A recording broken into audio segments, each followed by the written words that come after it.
अस्सलाम वालेकुम बच्चों, आज हम ट्रिग्नोमेट्री का एक मल्टीपल चॉइस क्वेश्चन सॉल्व करेंगे। सवाल ये है कि अगर tan theta square root of 3 के बराबर है तो थीटा की वैल्यू क्या होगी। हमें 4 ऑप्शंस दिए गए हैं, 90 डिग्रीज, 45 डिग्रीज, 60 डिग्रीज और 30 डिग्रीज। तो पहला स्टेप बिल्कुल सीधा सा है।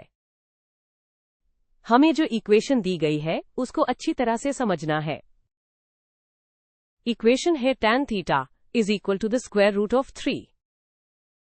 हमारा मकसद है इस थीटा एंगल की वैल्यू फाइंड करना जो इस इक्वेशन को सेटिस्फाई करे। अब इस सवाल को सॉल्व करने के लिए हमें टेंजेंट फंक्शन की कुछ स्टैंडर्ड एंगल्स पर वैल्यूज याद होनी चाहिए।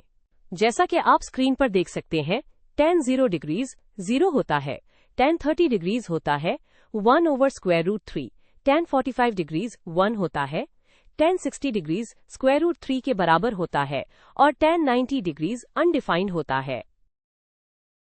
ये वैल्यूज याद करना बहुत जरूरी है। अब हम अपनी दी गई इक्वेशन को स्टैंडर्ड वैल्यूज की लिस्ट से कंपेयर करते हैं।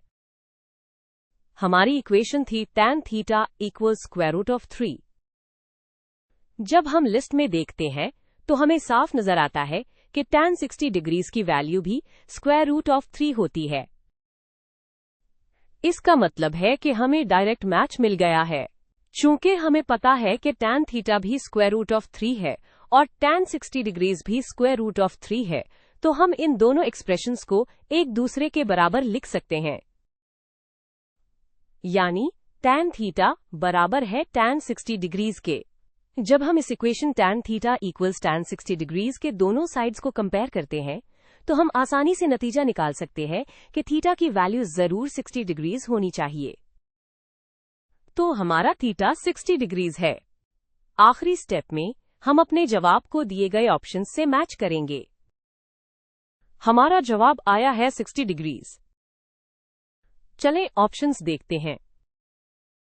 ऑप्शन ए 90, बी 45, सी 60 और डी 30। हमारा रिजल्ट ऑप्शन से एन मुताबिक है, इसलिए ऑप्शन से हमारा सही जवाब है। तो हम इस नतीजे पर पहुंचते हैं कि अगर tan theta square root of 3 के बराबर हो तो थीटा की वैल्यू 60 डिग्रीज होती है।